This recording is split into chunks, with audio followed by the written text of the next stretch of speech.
Good Thursday evening and welcome to the NCWLIFE Evening News. I'm Grant Olson.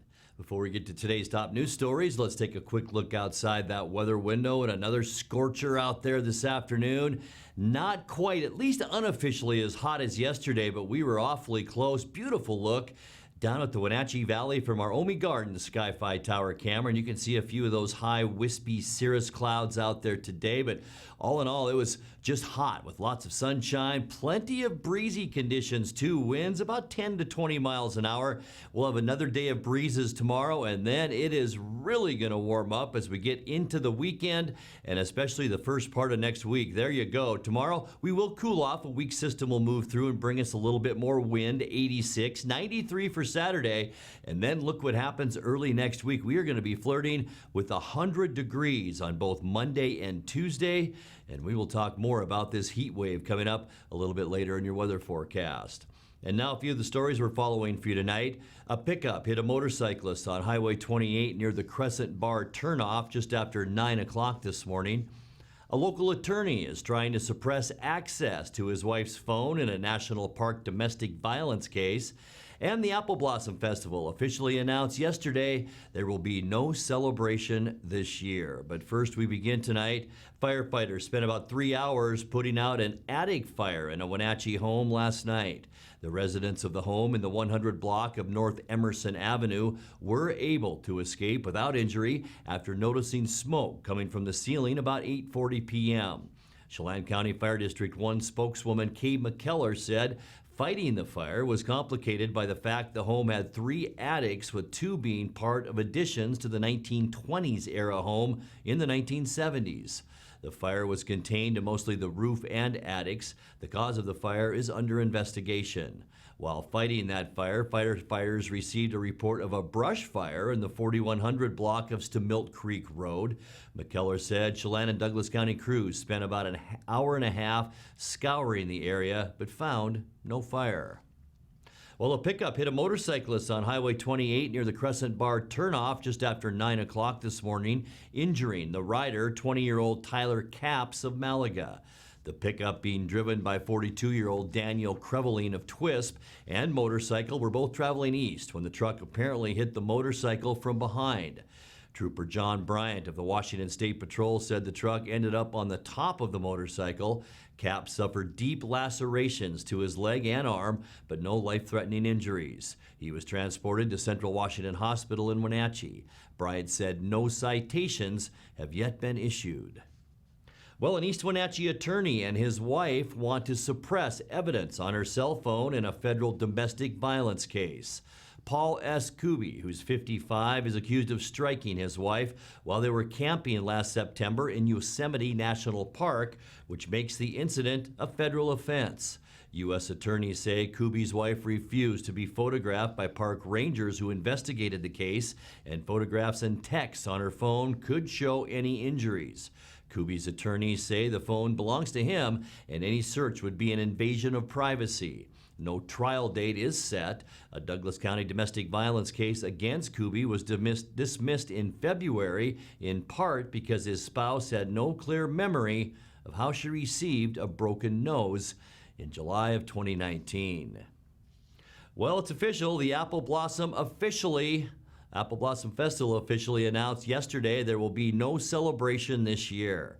Organizer of the annual Wenatchee Festival had held out hope for a shortened version of the festival, possibly in August. They had then began looking at a possible September Harvest Festival, but festival administrator Darcy Christofferson said, quote, due to the COVID-19 pandemic and still being in phase 1.5, we can't foresee this happening, unquote.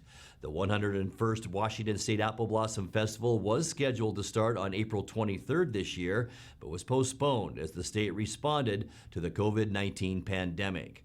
Christofferson said the Apple Blossom board and staff will now turn its attention toward preparation for the 2021 festival.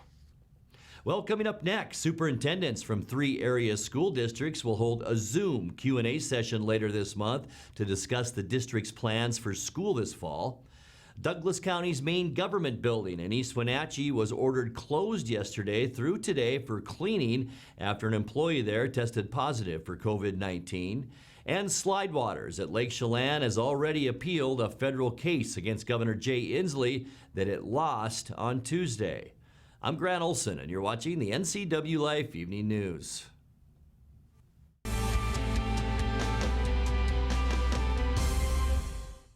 Family roles change with time. You may find yourself being an unpaid caregiver to a loved one. Caregiving can be rewarding, but also stressful. Taking care of yourself is vital. Aging and Adult Care of Central Washington has low or no cost services for unpaid caregivers, such as in-home support, care supplies, and counseling. Connect in your local area by calling Aging and Adult Care at 800-572-4459 and mention you're interested in caregiver support. The two hottest pickups in America are at Town Chrysler Jeep Dodge Ram. First, the Ram 1500 with back-to-back Truck of the Year awards from Motor Trend, and now the Car and Driver 10 Best list for 2020. They call it a luxury sedan with pickup capabilities. Ram is on a roll now with third-generation eco-diesel power. Next up, the Jeep Gladiator, also a 2020 10 Best model based on the new award-winning Jeep Wrangler. It has options and capabilities that no other truck can offer.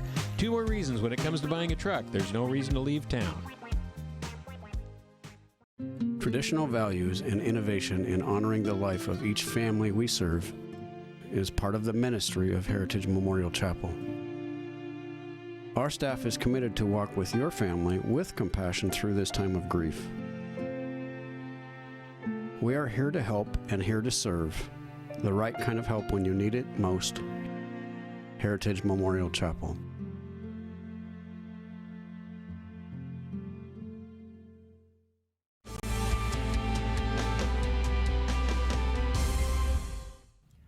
Welcome back. In another news, superintendents from 3 area school districts will hold a Zoom Q&A session at noon, July 27th, to discuss the district's plans for school this fall. Hosted by the Wenatchee Valley Museum and Cultural Center, the discussion will include superintendents from the Wenatchee, Eastmont, and Cascade school districts. It will be available to view live on Zoom and the museum's Facebook page. Questions for the superintendents can be submitted in advance to info@wvmcc.org. School districts throughout the state are developing plans for a fall return to classroom learning after being shut down by Governor Jay Inslee since March 23rd. Well, Douglas County's main government building in East Wenatchee was ordered closed yesterday through today for cleaning after an employee there tested positive for COVID-19. The Transportation and Land Services Building at 140 19th Street Northwest handles county road infrastructure, community development, building permits, and other functions. Officials say they became aware Wednesday of an employee infected with the virus. About 40 people work at that site. The building has offered only limited in-person services since the pandemic began in March. Those services should resume Friday morning.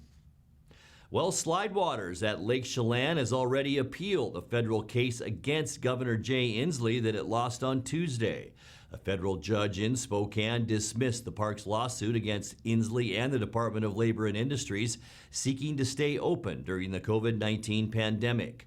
The park has been operating anyway since June 20th, and the state wants a court injunction to shut it down. But Slidewaters' appeal to the Ninth Circuit Court could mean no final resolution to the case until at least September. Meanwhile, the park is opening at 50% capacity despite Inslee's executive orders closing non-essential businesses to prevent viral spread. And in other news, in Governor Jay Inslee's press conference this afternoon, he did announce specifically that Slidewaters will be fined. You're watching the NCWLIFE Evening News. Coming up next, tonight's features story and your complete local weather forecast. That and much more still to come on the NCWLIFE Evening News. Please stay with us.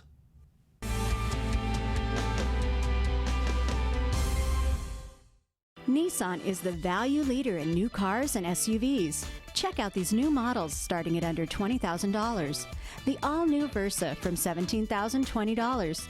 The all-new Sentra from $17,400. And the all-new Kicks from $17,995.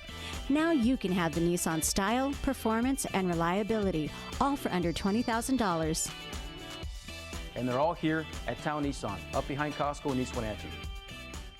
Bring the whole family up to Stormy Mountain Brewing and local public house in historic downtown Chelan. Applewood smoked brisket, street-style tacos, and our award-winning barbecue rubs and sauces. Our meals pair perfectly with our exciting lineup of craft ales, made right here in Chelan. We've got room for big groups, or give us a call for catering. So grab the kids and check out the fun at Stormy Mountain Brewing and local public house located in the heart of Chelan. Boating in the Wenatchee Valley starts at Bob File Boats and Motors. See their full line of Crown Line boats. Crown Line features the Forte gel coat, which perfectly accentuates the sporty silhouette of this boat. Its contours are further enhanced by Crown Line's patented fast tab hull design, which not only embraces the distinctive sports car styling, but also ensures a safe and comfortable ride. See Crown Line boats at Bob File Boats and Motors on Sunset Highway in East Wenatchee or online at bobfile.com. Bob File Boats and Motors. We're dealing. Bob File's gonna make you smile.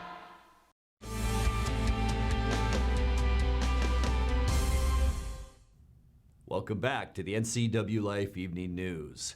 Well, by the end of the 2020 school year, Wenatchee Valley teachers were conducting their classes much differently than when they began, thanks to the onset of COVID-19. Now, classes in the Wenatchee and Eastmont school districts are scheduled to start August 26th with all the uncertainties of a pandemic. Tammy Grubb and Monica Christensen represent the more than 900 teachers in the two districts. And in tonight's feature story, they told NCWLIFE Jefferson Robbins that teachers want to work with students again, but it has to be done safely. If we go back into the schools come the end of August, first part of September, what do teachers want that to look like? If you have to have a distance classroom, if you have to have a lot less contact, how do you achieve that in your classroom? So we have the administrators talking, there are teachers in the group, all of the units that have to work in coordination and in concert to create a regular school experience that we're all very, very good at and oftentimes don't necessarily think about all of the working parts of it. Now we have to all work in concert to create that safety for the community, not only for the staff, and that is a large part of it, but for our students and our community. So what is that going to look like? It could look like a number of things. The models that have been proposed by OSPI and the Department of Health, they talk about alternating days, again, reduced classroom sizes. That depends on square footage. What is the safe number of kids to get into that closed space? So there's still an awful lot of working parts in these decisions. What teachers want is to see their kids and work with their kids, and they want it to be as safe as possible. Even before we ended the official school year, our district sent out a parent survey, a teacher survey, with the questions, if we were to, when we start the new school year, would you be comfortable coming back face to face? How comfortable would you be? Would you not be comfortable at all? Would you rather teach remotely? So basically those questions based around health and safety. And I think that the answers that the teachers gave at that time would be far different if that survey were to be put out today. Teachers want to go back. That I need to make sure that that's really clear. They really want to go back, but they do have concerns and they do have some fears, and their comfort level really kind of depends on how many students they might be expecting to come to their classroom if they're face to face, what their own risk is, personal health risk. Either for themselves or their family members, people that they might be caring for. We're talking to teachers who love their children and they want the best for the kids that they work with. They also want the best for their own children. They want the best for their own families, for the community. I don't want to put my community at risk. I was born and raised here in Wenatchee. I graduated from Wenatchee High School. I've been working at Eastmont my entire career. I have friends and family here. I don't want them to be at risk. Even once any school district has a plan in place, there are so many questions that need to be answered. What happens if all of a sudden a teacher tests positive or a teacher has been exposed? What happens to all of those students in their classroom? If you're at the secondary level and you teach 120 students a day, do all 120 students at that teacher set, are they all now placed in quarantine? Do they all get tested? How does that work? If a teacher gets sick, do we have the subs to cover our classrooms? What does that look like? And it's not a matter of if something happens, it is truly a matter of when it happens. And what do we do now?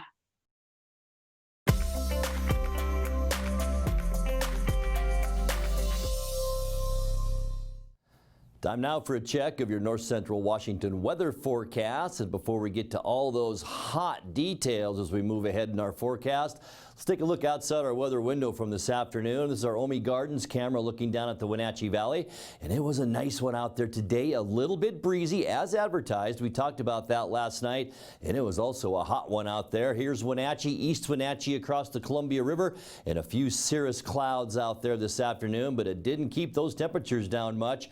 Unofficially at Pangbourne Airport this afternoon, 93 degrees. We were 94 yesterday, so just a little bit cooler today. 88 is our normal high temperature, and we blew by that. In fact, about 1 o'clock this afternoon, we were 88 degrees. 69 is where we started the day. I'm sure when you walked out the door this morning, you thought, what the heck? It's 70 degrees out here. 106 rather is our record high temperature. That was set back in 2014 for the second day in a row.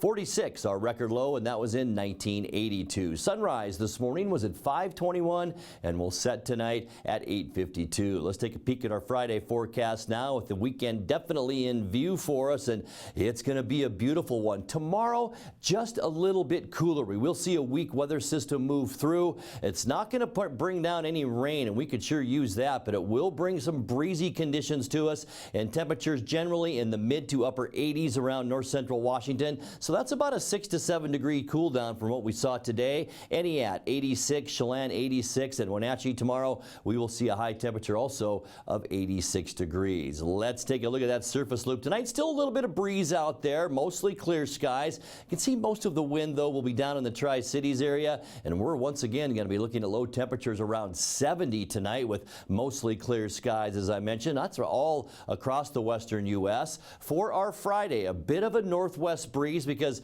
right along here is our frontal boundary, and that will slide through Washington State. You can see the isobars and pressure gradients tightening up right over central Washington. That'll kick up a little breeze. And then Saturday, lighter winds, sunshine, and we will begin to warm up slowly as we get into the upcoming weekend. I'll tell you what, if you have outdoor plans this weekend, it should be a great weekend for that. And by all means, get outdoors. For Sunday, this is where the heat wave really kicks into gear. Sunny and hot. We will see temperatures from north central into eastern Washington in the mid to upper 90s, flirting with 100 degrees down in the Tri-Cities. Monday, unseasonable heat once again continues, with temperatures again about 98 to 99 degrees in the Wenatchee area, and we're going to stay that way right through this forecast. Tuesday, sunny and hot, clear skies all around the tri-state area of Oregon, Idaho, and Washington.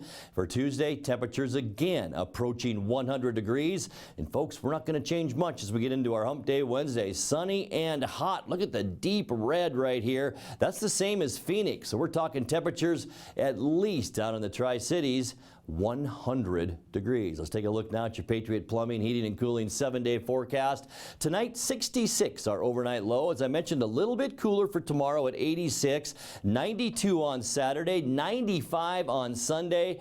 And look at those temperatures Monday and Tuesday, 98 both days with lows in the 70s. And as we get into Wednesday, not much relief, sunny and hot with a high then of 97. And that's a look at your local weather forecast. Coming up next, tonight's sports report with Eric Grantrom and more as the NCWLIFE Evening News continues right after this.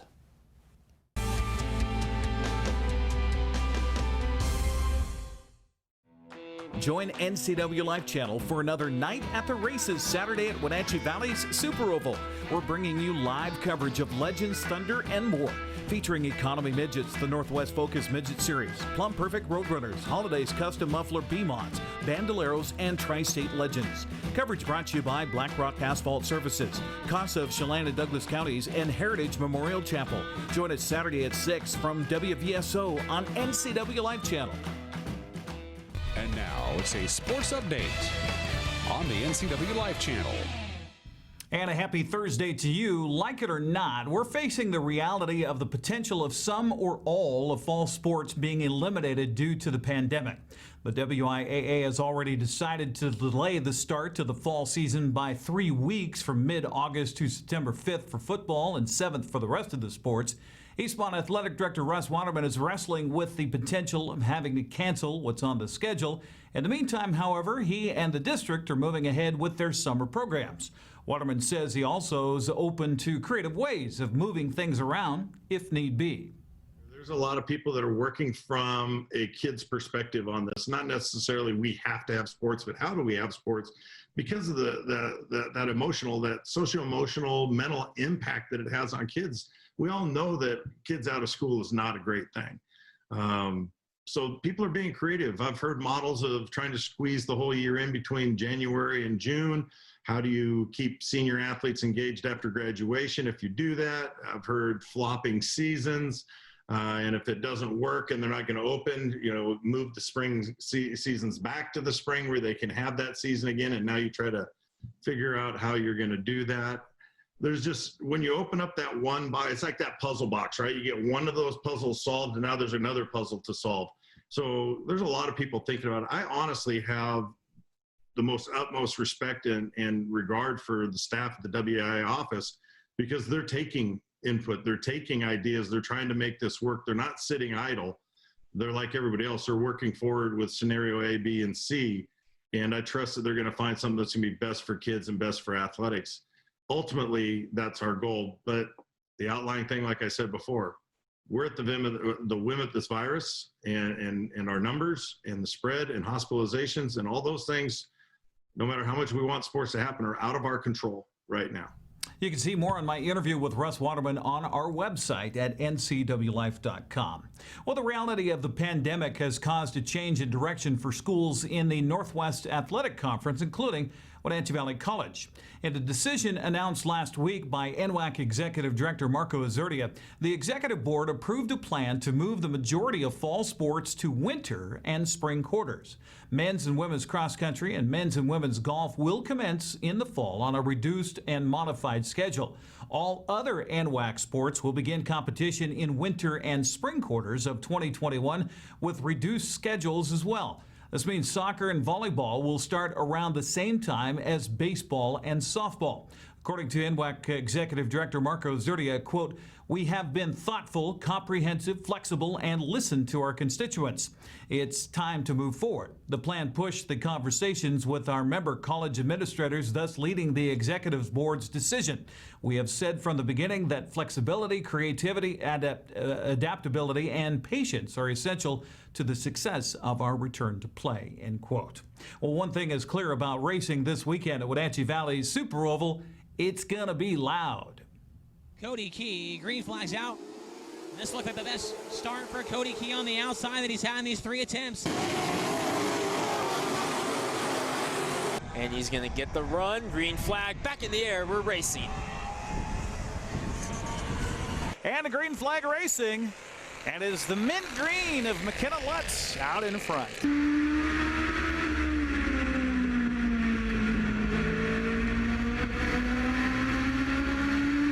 Love to have that camera angle live. We'll have live coverage of Legends, Thunder, and more. Racing will include the Economy Midgets, Northwest Focus Midget Series, Plum Perfect Road Runners with currently 9 that have signed up to race, Holidays Custom Muffler B-Mods, the Bandoleros, and a huge field for the Tri-State Legends. That was that last video you saw there. Currently 22 cars signed up in that category. Join me with our broadcast coverage beginning at 6 o'clock here on the NCWLIFE channel. By the way, there will be a practice tomorrow night at WVSO with the track hot between 5 and 8 p.m. Well, turning to baseball, Tim Lopes began spring training in Peoria, Arizona, swinging a hot bat. Then COVID hit and shut he and everybody else down. Since returning to Seattle a couple of weeks ago, he's been trying to find what was working in Arizona once again. Lopes says he continues to work on all aspects of his game and is grateful for the organization's efforts to provide a safe environment for he and his teammates. I think there's I can better both aspects of my game, just on both sides of the ball. Defensively, I'm just looking to be consistent on defense at every position, trying to work in the outfield, trying to work at second, third, even a little bit of first as well. And at the plate, just trying to get good pitches to hit, trying to make good swing decisions. And yeah, trying to drive the baseball. To be honest, the staff has done a really good job. They've done a good job at making us aware of the situation, making us aware of what we need to do in order to be as safe as possible. And yeah, we're wearing masks in the clubhouse, pretty much at all times. And it hasn't been too much of an adjustment, to be honest. I think that everybody's kind of bought into the process, bought into what we're doing here, and it's going pretty smoothly. Lopes is listed on the depth chart with Seattle as a second baseman and third baseman. He says he continues to try to prove he's ready for the big time when Seattle travels to Houston to begin the season next Friday. That's a look at sports news. I'm Eric Grantrom. Grant, back to you. Thank you very much, Eric. And finally tonight, Tonasket High School graduates received a special video message from actor Jack Black during their parking lot graduation ceremony last Saturday. Black, star of School of Rock, among other films, is no stranger to the Okanagan County community where his father and stepmother live. Oh my God. The Tonasket High 2020 graduating class. It's me, Jack Black. I've been to Tonasket quite a few times. You know that my father lives there right now with my stepmother, Linda. I just want to say, go get them. You got this. Just do it. Now go on. Make your dreams come true on life's journey. I got a retainer in right now, so I'm talking a little funny. But for reals, get on out there and change the world. Make the world a better place. Much love. Catch you on a flip-flop. Ciao, Bella. Retainer, or did Jack have a few toddies before recording that message? Now let's check in with Dan Kuntz for a look at what's coming up tomorrow morning on Wake Up Wenatchee Valley. Dan? Thanks, Grant. Tomorrow, Friday, ballots will be mailed to all the registered voters in Chelan and Douglas counties as we get ready for the primary election. And my guest tomorrow will be the Chelan County Auditor, Skip Moore. We'll talk about what to expect for the upcoming primary election. He'll give us annual prediction of what he thinks the turnout may be and all the information you need to know to get ready to vote. Your ballots will be landed in your mailbox over the next couple of days. Skip Moore, Chelan County Auditor, my guest tomorrow, plus everything you need to get your weekend going. Wake Up Wenatchee Valley live and local at 7 o'clock tomorrow morning, right here on the NCWLIFE channel. Grant, back to you. Thank you, Dan. And that's going to do it for our newscast tonight. For more on these stories and other news from around North Central Washington, you can find us on Facebook or our website at ncwlife.com. And remember, if you see news happening, we'd like to hear from you. You can send us an email at news@ncwlife.com or give us a call at 888-6295. I'm Grant Olson. Thanks for joining us, and have a great night.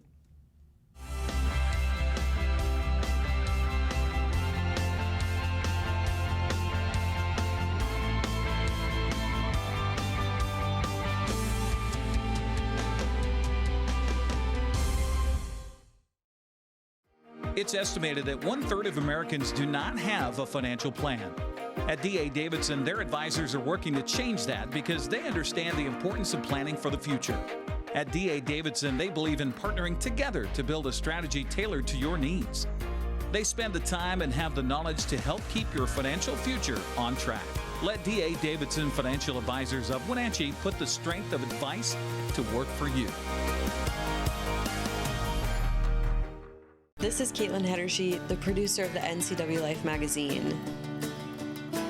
Each week, I'm bringing you a look behind the scenes of the faces, places, and events that make North Central Washington the place we call home.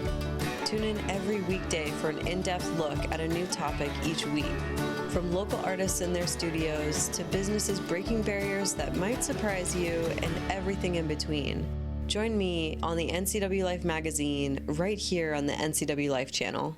In a world afraid of technology, one man, one show will bring you the newest innovations that may just change your life. This summer, Ray McNeil and your Weekly Tech Update is your Weekly Tech Update with Ray McNeil.